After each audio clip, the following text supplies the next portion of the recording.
अब मैं आपको बताता हूँ स्टूडेंट्स कि इस चेस बोर्ड पे आप अपने मोहरों को कैसे रख सकते हो। तो आप देख रहे हो कि जैसा कि मैंने आपको बताया कि ये वाइट साइड है स्टूडेंट्स और वो ब्लैक साइड है। इसका मतलब वाइट आर्मी हमारी यहाँ पे होगी और ब्लैक आर्मी उस तरफ पे होगी। तो सबसे पहले जैसे स्टूडेंट्स हमने देखा था पुराने ज़माने में जो वॉर्स होते थे उसमें जो सिपाही है हमारा वो आगे आगे चलते थे। तो उसी तरह से आप देखो जो सेकेंड रैंक है हमारा, इस मोहरे को इसको पहचान लो स्टूडेंट्स कि ये है तुम्हारा सिपाही। इसे इंग्लिश में पॉन बोलते हैं, PAWN, एंड हिंदी में इसे हम सिपाही बोलते हैं। तो ये हमारा सेकेंड रैंक पे होता है। ये टोटल हमारे 8 सिपाही होते हैं जिसको आप सबसे आगे जो है सेकेंड रैंक में रखोगे।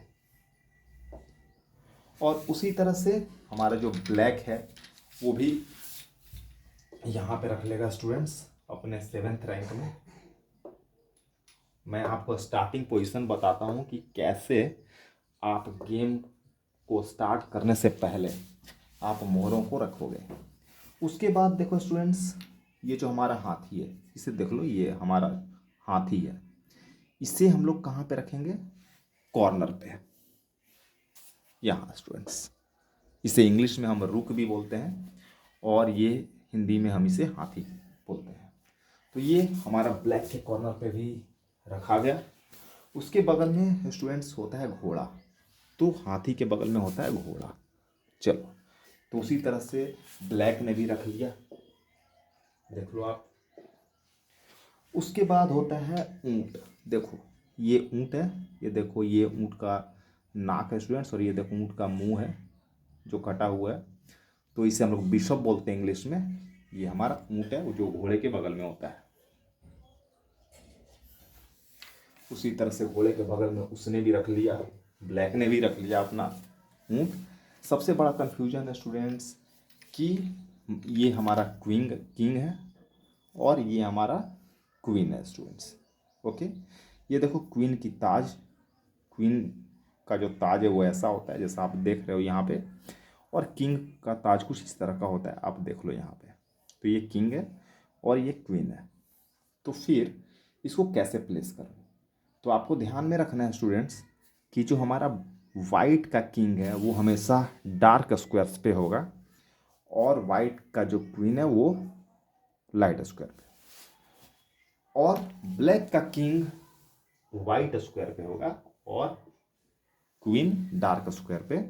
और जब आप इसको देखोगे ठीक से तो सभी जो मोहरे हैं एक दूसरे के सामने आपको दिखेंगे। देखो किंग के सामने किंग, क्वीन के सामने क्वीन, रुक के सामने रुक, सब आपको सामने सामने दिखेंगे। अब स्टूडेंट्स आपने जो स्टार्टिंग की पोजीशंस है वो आप समझ चुके हो कि गेम अब यहाँ से स्टार्ट होने वाला है। लेकिन गेम को स्टार्ट कौन करता है? तो आपको एक चीज़ बात हमेशा ध्यान में रखनी है कि वाइट हमेशा स्टार्ट करता है गेम को। तो चलो, क्योंकि आपको मूव्स नहीं आती तो मैं सारे मोहरों की मूव्स 1 बाय 1 समझाता हूँ ताकि आप गेम खेल सको।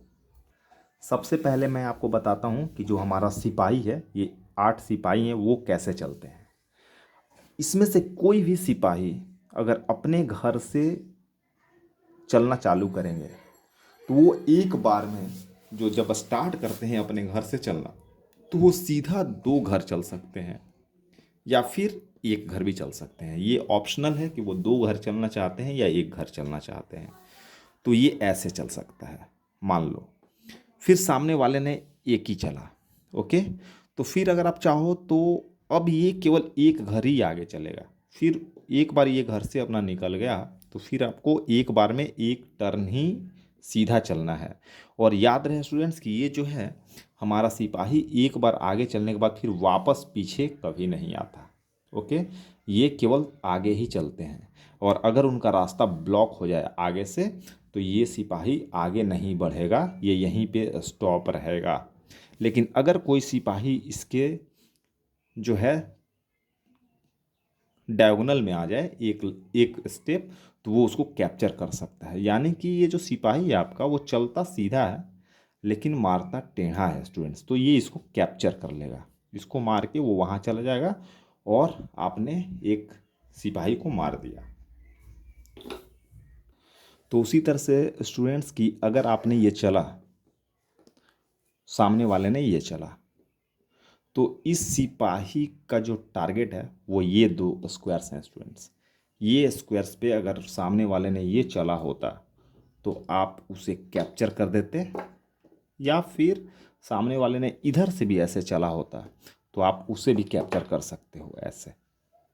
सो ये मूव्स है स्टूडेंट्स जो आप सिपाही से चल सकते हो, यानी कि ये जो आपका वाइट सिपाही है वो सीधा इस तरफ चलेगा और जो ब्लैक का सिपाही है वो इस तरफ चलेगा, ये कभी पीछे नहीं हटते स्टूडेंट्स। और अगर ये लास्ट रैंक में पहुंच जाता है तो आप चाहो तो उसके जगह पे, सिपाही की जगह पे आप क्वीन ले सकते हो, जो कि बहुत ही पावरफुल पीस है। या फिर सामने वाला का पॉन अगर यहाँ पे फर्स्ट रैंक में पहुँच जाता है हमारा यहाँ तक लास्ट रैंक में, तो फिर वो भी चाहे तो जो उस सिपाही को प्रमोट करके एक क्वीन बना सकता है स्टूडेंट्स। अब मैं आपको बताता हूँ कि हमारा जो हाथी है रुक, वो कैसे चलता है। ये है हमारा रुक स्टूडेंट्स, और ये चलता कैसे है। तो इसको चलने के लिए जगह चाहिए स्टूडेंट्स। जैसे आप देख पा रहे हो कि इससे बाहर निकलने के लिए कोई भी जगह खाली नहीं है जहाँ से ये बाहर निकल सके, इसलिए आप इसको पहले चल सकते हो, उसके बाद इसको निकालना होगा स्टूडेंट्स। अब ये चलता कैसे है, तो ये जहाँ पर भी है स्टूडेंट्स बस जान लो आप कि ये प्लस डायरेक्शन में चलता है, यानी कि ये आप देख लो, ये जहाँ पर भी है वहाँ से सीधा जहाँ तक जाना चाहे इस स्क्वायर पे, इस चेसबोर्ड पे, वहाँ तक ये जा सकता है, और इस तरफ से भी जा सकता है, यानी प्लस डायरेक्शन में सीधा सीधा।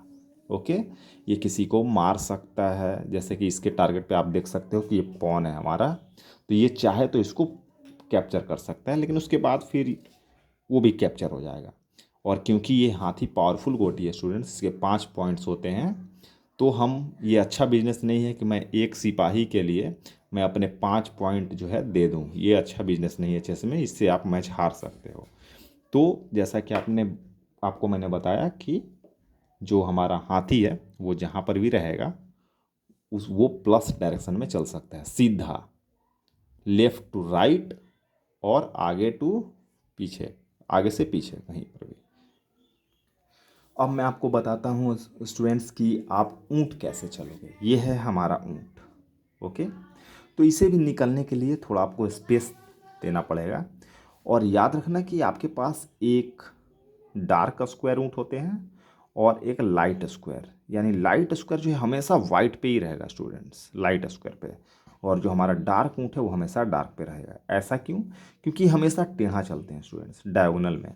अगर इसको चलना होगा आपको तो यहाँ से ऐसे रास्ते ओपन करने पड़ेंगे, और फिर आपका ये ऊँट यहाँ पे आ पाएगा या फिर यहाँ पे आ पाएगा। और इसका भी कोई रेस्ट्रिक्शन है स्टूडेंट्स, अगर ये यहाँ पे रखा हुआ हो तो वो ये यहाँ से डायरेक्ट इसे कैप्चर कर सकता है चाहे तो। ठीक है, तो ये हमेशा जब भी टेढ़ा चलेगा स्टूडेंट्स तो कभी लाइट स्क्वायर्स पे नहीं आ पाएगा, क्योंकि देखो यहाँ से मैंने इससे टेढ़ा यहाँ चला, फिर यहाँ चला, फिर यहाँ चला, फिर यहाँ चला, जब भी मैं मूव करूँगा इससे तो ये हमेशा डार्क स्क्वायर पे ही रहेगा स्टूडेंट्स। ओके, और उसी तरह से अगर आप अपने लाइट स्क्वायर बिशप को लाना चाहते हो गेम में तो आप भी उसे एक स्पेस दो निकलने के लिए, ताकि वो वहाँ से निकल सके। और ये भी हमेशा आपका लाइट स्क्वायर में ही रहेगा स्टूडेंट्स, आप देख लो हमेशा लाइट स्क्वायर में रहेगा, क्योंकि ये भी टेढ़ा चलता है, ऊँट टेढ़ा चलता है स्टूडेंट्स, और टेढ़ा ही मारता है। केवल सिपाही जो है इसके साथ एक कंडीशन ऐसा है कि सीधा चलता है लेकिन टेढ़ा मारता है, लेकिन बाकी सारे हमारे जितने भी मोहरे हैं वो उनका जो मूवमेंट है उसी से वो किल भी करते हैं, मारते भी उसी से हैं और चलते भी वैसे ही हैं। अब मैं आपको बताता हूँ स्पेशल मूवमेंट जो घोड़े का है। ये है हमारा घोड़ा। इस घोड़े की सबसे जो खास बात है वहाँ से मैं स्टार्ट करना चाहता हूँ कि बाकी सारे मोहरों को निकलने के लिए आपको स्पेस बनाना पड़ता है, जगह बनाना पड़ता है, लेकिन ये घोड़ा एक ऐसा पीस है हमारा स्टूडेंट्स कि इसे निकालने के लिए बाहर आपको कोई रास्ता नहीं बनाना है, ये जंप करके बाहर आ सकता है। जैसे देखो यहाँ से ये 1 2 अढ़ाई, आपने सुना होगा कि घोड़ा ऐसे चलता है। जी हाँ, ये चलता है 1 2 अढ़ाई। इसका मतलब कि 2 घर जो है ये सीधा चलता है और फिर लेफ्ट या राइट एक टर्न लेता है स्टूडेंट्स, ये आपको ध्यान में रखना है। तो ये एल शेप बना के चलता है, देखो 2 स्टेप सीधा और एक टर्न। ये जो एल शेप आप देख रहे हो, ये एल शेप कैसे भी बना सकता है, सीधा, उल्टा, या फिर ऐसे ऐसे, या फिर ऐसे ऐसे, जैसा आप देख रहे हो वैसा वो एल बनाना चाहे तो बना सकता है। ऐसे करके ऐसे चल सकता है, या फिर ऐसे चल के ऐसे चल सकता है। ये सारे एल शेप में चलता है, ठीक है। और ये जैसा चलता है वैसे ही कैप्चर भी करता है, जैसा मैंने आपको बताया कि केवल सिपाही के साथ स्पेशल रूल है, लेकिन बाकी किसी मोहरे के साथ स्पेशल रूल नहीं है। अब मैं आपको बताता हूँ कि आप जो मंत्री आपने सुना होगा, हम इसे मंत्री भी कहते हैं और वैसे इसे क्वीन कहते हैं हम। ओके, ये सबसे पावरफुल पीस होता है स्टूडेंट्स हमारे चेस बोर्ड पे। और वो इसलिए क्योंकि इसके पास हमारा जो रुक है हाथी और जो ऊँट है, ये दोनों का पावर एक साथ उसमें अटैच होता है। चलो मैं समझाता हूँ कैसे। यहाँ पे आप देखो कि ये हमारा क्वीन है। ये क्वीन अगर वहाँ पे है तो वो इस पूरे रैंक को कंट्रोल करेगा स्टूडेंट्स। यहाँ पे कहीं भी चल सकता है, जैसे हाथी चल सकता है, और वो आगे से पीछे भी कहीं तक चल सकता है। ओके, तो ये हाथी का जो पावर है इसके अंदर आप देख सकते हो। साथ ही साथ ये इस डायगोनल पे भी काम कर सकता है, जैसे कि ऊंट चलता है स्टूडेंट्स। तो इसका मतलब ये है कि ये सबसे पावरफुल गोटी इसलिए है क्योंकि ये जहाँ पे खड़ा हो जाए उसके पास दोनों का पावर अवेलेबल होता है, और वो जिसका पावर यूज़ करना चाहे वो कर सकता है स्टूडेंट्स। तो इसलिए ये माना जाता है कि क्वीन जो है सबसे पावरफुल गोटी है, सबसे पावरफुल पीस है हमारे चेस बोर्ड पे। और कुछ लोग मानते हैं कि अगर आपने क्वीन लॉस किया गेम के स्टार्टिंग में तो फिर आप गेम भी हार सकते हो, और ये बिल्कुल सच बात है स्टूडेंट्स। तो आपको हमेशा अपने क्वीन को प्रोटेक्टेड रखना चाहिए, और इसे ज़रूरत पड़ने पे स्टार्टिंग में यूज़ नहीं करना चाहिए, नहीं तो ये ट्रैप भी हो सकती है। और फाइनली मैं आपको बताता हूँ स्टूडेंट्स की जो हमारा किंग है, जो प्रीसियस जो है गोटी है हमारा, ये मर गया तो फिर ये गेम आप हार जाओगे, ये फाइट, ये वॉर आप हार जाओगे। सो सबसे पहले गेम का जो रूल है हमारा कि आप अपने किंग को प्रोटेक्ट रखो, बचा के रखो। चलो मैं इसका मूवमेंट बता देता हूँ कि ये आखिर चलता कैसे है। तो ये चलता है स्टूडेंट्स, अगर ये जहाँ पर भी है, मान लो यहाँ पे है, तो इसके चारों तरफ एक घर ये चल सकता है चारों तरफ। लेकिन याद रखना कि एक ही घर चल सकता है स्टूडेंट्स। ओके, ये और ये इसके चारों तरफ का जो घेरा है वहीं तक ये चल सकता है, चलेगा भी वैसे और मारेगा भी ऐसे। तो हमें किंग को हमेशा सेफ रखना चाहिए स्टूडेंट्स। किंग को हमें सेंटर के तरफ या अपोजिशन के तरफ गेम के स्टार्टिंग में बिल्कुल भी लेके नहीं जाना चाहिए। अब आप गेम को कम से कम खेलने के लिए स्टार्ट कर सकते हो, लेकिन एक वैल्यूबल चीज़ मैं आपको बता देता हूँ कि आपको पता कैसे चलेगा कि आपको किस जो है, अगर कहीं पे ऐसा हो कि ऊंट और आपका ऊंट और सामने वाला का घोड़ा फाइट कर रहा हो और दोनों का एक्सचेंज होने वाला हो, यानी आपके घोड़े के बदले में सामने वाला का ऊंट मिले आपको, तो आपको उसे मारना है या नहीं मारना है। ये पॉइंट बेसिस पे बने हुए हैं स्टूडेंट्स। तो आपको सबसे पहले मैं बता देता हूँ कि कौन कौन से जो हमारे मोहरे हैं उनके कितने पॉइंट्स हैं, ताकि आपको पता चल सके कि कब आप किसे मारना चाहिए, आपको किसे नहीं मारना चाहिए। और गेम में आप आगे हो या पीछे हो, ये पॉइंट चेक करके आप कर सकते हो। तो हमारे सारे मोहरों की पॉइंट्स हैं वो मैं आपको बताता हूँ। तो आप देख रहे हो कि ये हमारा पॉन है, या कि ये सिपाही, इस सिपाही की जो वैल्यू है स्टूडेंट्स वो है 1 पॉइंट्स। ये जो हमारा घोड़ा है स्टूडेंट्स, इस घोड़े की जो वैल्यू है वो है 3 पॉइंट्स की। ये जो आप देख रहे हैं ऊंट, जिसे बिशप कहते हैं, इस घोड़े को नाइट कहते हैं। ओके, तो इस बिशप की जो वैल्यू है स्टूडेंट्स वो भी 3 पॉइंट्स की है, यानी इक्वल जो है वैल्यू आप देख सकते हो। ये है हमारा रुक, और इसकी जो वैल्यू है स्टूडेंट्स वो है 5 पॉइंट्स की। उसके बाद आप ये देखो, ये है हमारा क्वीन, और ये क्वीन जो है मोस्ट वैल्यूबल पीस है हमारे चेस बोर्ड में।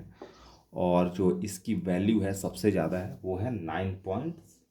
और ये आप देख रहे हो किंग, तो ये किंग की कोई पॉइंट नहीं है स्टूडेंट्स, क्योंकि अगर ये मर गया तो फिर आप गेम हार जाओगे। ओके गाइस, तो मुझे लगता है कि आपको ये वीडियो पसंद आया होगा। ये मैंने बस आपको खेल स्टार्ट करने के लिए बता दिया है, और अगर आप प्रोफेशनल प्लेयर बनना चाहते हो तो मेरे सेकंड वीडियो का वेट करो, जो 1-2 दिन के अंदर वो भी मैं अपलोड कर दूंगा, जहाँ पे आपको ये बताऊंगा कि गेम खेलने से पहले कौन कौन से ऐसे सिद्धांत हैं जिसको हम लोग फॉलो करते हैं ताकि गेम को जीत सकें और अपनी पोजीशन को स्ट्रांग बना सकें। तो मिलते हैं स्टूडेंट्स अगले वीडियो में। Thank you very much.